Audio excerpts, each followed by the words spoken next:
नमस्कार दोस्तों और बड़ों को मेरा सादर प्रणाम।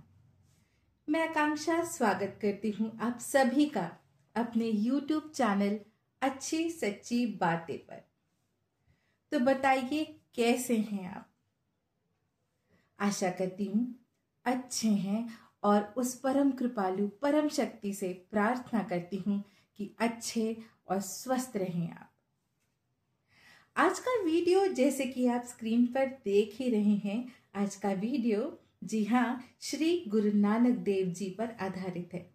जी हाँ, गुरु नानक देव जी, इनका नाम हर कोई जानता है। ये सिख धर्म के 10 गुरुओं में से सबसे प्रथम गुरु हुए। बाबा गुरु नानक देव जी ने मानवता को आध्यात्मिक और नैतिक जीवन जीने का मार्ग हमें दिखाया। बाबा जी की शिक्षाएं सार्वभौमिक है और आध्यात्मिकता को जीवन का अभिन्न अंग मानती है।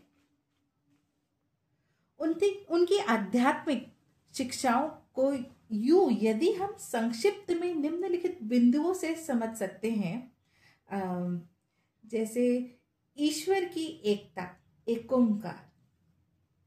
गुरु नानक देव जी ने एक ईश्वरवाद का संदेश दिया। उनका दर्शन मूल मंत्र है एक ओंकार सतनाम, अर्थात ईश्वर एक है, वही सत्य है और सभी जीवों में समान रूप से विद्यमान है। उन्होंने अपने जीवन काल में मूर्ति पूजा और अंधविश्वासों का खंडन किया है और लोगों को अपने स्वयं के हृदय में ईश्वर को खोजने के लिए प्रेरित किया है। एक ओंकार यह मंत्र इस बात पर बल देता है कि ईश्वर एक ही है और वह सभी का निर्माता है। यह मंत्र ईश्वर को एक शाश्वत और निराकार शक्ति के रूप में वर्णित करता है, जिससे यह पूरी सृष्टि उत्पन्न हुई है। यह इस विश्वास को भी दर्शाता है कि सभी मनुष्य समान है, एक समान है, कोई भिन्न नहीं है, क्योंकि वे सभी एक ही ईश्वर की संतान हैं। परम शक्ति तो एक ही है। आइए मैं अपनी तरफ से जरा आपको समझाने का प्रयास करती हूँ। ये बाबा जी की कही गई वाणी है, मैं हिंदी में अनुवाद करने का प्रयास करती हूँ। एक ओंकार तो मैंने बता दिया है, उसके आगे का एक ओंकार सतनाम कर्ता पुरख निर्भव निर्वैर अकाल मूरत अजूनी सैभम, अर्थात इस संपूर्ण जगत का स्वामी एक ही है और वह ही ब्रह्मांड का निर्माता है। उसका नाम सत्य है, वह भय से रहित है और किसी के प्रति बैर भाव नहीं रखता है। वह जन्म मरण के बंधन से मुक्त है और स्वयं में ही परिपूर्ण है। सैभम अर्थात यानी वह स्वयं के ही प्रकाश से प्रकाशित है। गुरु प्रसादी, गुरु के प्रसाद यानी कृपा गुरु की हो तब सब संभव है, क्योंकि गुरु ही जीवात्मा को अज्ञान के अंधेरे से ज्ञान के प्रकाश की तरफ मोड़ता है। जपु आदि सचु जुगादि सच, है भी सच नानक होसी भी सच, अर्थात जाप करो, ईश्वर के नाम का जाप करो। जाप करने से सभी विकार दूर होने लगते हैं। आदि सच अकाल पुरुष इस जगत सृष्टि की रचना और निर्माण से पूर्व ही सत्य है, वह पहले से ही है। जुगादि सच यानी वह युगों युगों के प्रारंभ से ही सत्य है भी सच नानक होसी भी सच, अर्थात वर्तमान में भी वह सच है, भविष्य में भी वह सच होगा। इस प्रकार भूत वर्तमान और भविष्य में वह निरंकार अकाल पुरुष ही स्थापित है। सोचे सुच न होवे जो सोचे लखवार, सोचे अर्थात स्नान करने से कोई शुद्ध नहीं बन जाता। सोची न होवे अर्थात स्नान आदि बाहरी शुद्धता से कोई शुद्ध नहीं बन सकता। शुद्ध बनने के लिए मन की निर्मलता का होना अति आवश्यक है। जे सोचे लखवार, चाहे कोई लाख बार स्नान कर ले, चुप न होवे जे लाई रहा लिवतार। बाहरी रूप से चुप हो जाने से चुप्पी नहीं हो पाती है, शांति नहीं हो पाती है। भाव यह है कि आत्मिक आनंद के लिए मौखिक कोलाहल से दूर रहना और चुप रहना काफी नहीं होता है। चुप न होवे लाई रहा लिपतार, अर्थात चुप नहीं हुआ जा सकता।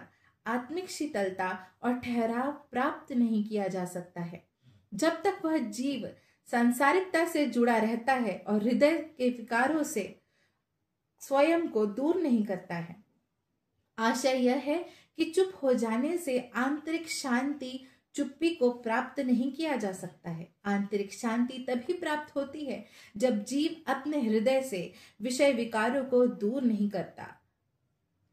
भूखिया भूख न उतरी जे बन्ना पुरिया भार, अर्थात भूखे की भूख दूर नहीं होती है यदि पूरी जो हम खाते हैं, पूरी आटे को पूरी बना के तल के जो हम खाते हैं, पूरियों का काफी मात्रा में ग्रहण भी कर लिया हो व्यक्ति ने, तो भी भाव यह है जो भूखा है उसकी भूख खाने से कभी दूर नहीं होती है। यदि वह इस जगत के समस्त खाद्य पदार्थों को भी ग्रहण कर ले तो भी उसकी भूख दूर नहीं होती है। मन की तृष्णा रूपी भूख को संतृप्त कर के दूर नहीं किया जा सकता। सहस्याण लख होही त इक न चल नाल, अर्थात कोई अपने मन में हजारों और लाखों चतुराइयां कर ले परंतु उसकी चतुराई से ईश्वर की प्राप्ति संभव नहीं है। चतुराई एक तरह से सांसारिक युक्ति है जिसका गहन भक्ति से कोई लेना देना नहीं होता है। किव सचियारा हुए किव कूड़े टुट्टे पाली, अर्थात कैसे प्रभु के समक्ष सच्चा बना जा सकता है, कैसे मिथ्या भ्रम की दीवार को तोड़ा जा सकता है, साधक कैसे पूर्णता के प्रकाश को धारण कर सकता है, कैसे वह अपने मालिक के समक्ष सच्चा बन सकता है। हुक्म रजाई चलना नानक लिखिया नाले, अर्थात सदगुरु नानक देव जी ने लिखा है कि ईश्वर की रजा के अनुसार चलने वाला जीव ही सत्य को प्राप्त कर सकता है। यही नानक देव जी की वाणी है। बाबा नानक जी ने जीवन के 3 मुख्य सिद्धांत दिए हैं। पहला नाम जपो, दूसरा कीर्त करो, तीसरा वंड चखो। नाम जपो आशय यह है कि ईश्वर का निरंतर स्मरण और ध्यान करना यह आध्यात्मिक शक्ति और मन की शांति को प्राप्त करने का प्राथमिक तरीका है और इससे हमारा मन फोकस्ड भी रहेगा और व्यर्थ के विचार यानी नेगेटिविटी से हम कोसों दूर रहेंगे। फिर दूसरा है कीर्त करो, यानी ईमानदारी और मेहनत से आजीविका कमाना। बाबा जी का मानना था कि परिश्रम से कमाया गया धन ही पवित्र होता है। तीसरा है वंड चखो, अर्थात अपनी कमाई और खुशियों को जरूरतमंदों के साथ बांटना। इसी सिद्धांत से लंगर यानी सामुदायिक भोजन की प्रथा की शुरुआत हुई, जहां बिना किसी भेदभाव के सभी लोग एक साथ भोजन करते हैं। तो दोस्तों आज के लिए इतना ही, वीडियो ज्यादा लंबा नहीं करेंगे। बाबा जी के 1-2 वीडियोस में और लेकर प्रस्तुत होंगी आपके समक्ष। आशा करती हूँ आज का ये ज्ञानदायी जीवन दर्शन वीडियो आप सभी को पसंद आया होगा। अब विदा लेने का समय। मेरे वीडियोस को लाइक एंड सब्सक्राइब कीजिएगा जरूर यदि पसंद आया हो तो, और अपने जानने वालों के पास मेरे वीडियोस को याद से शेयर भी कीजिए ताकि मेरे दिल की बात सब तक पहुंच सके। So this is it, thank you. खुश रहिए क्योंकि अच्छा लगता है। धन्यवाद, फिर मिलेंगे।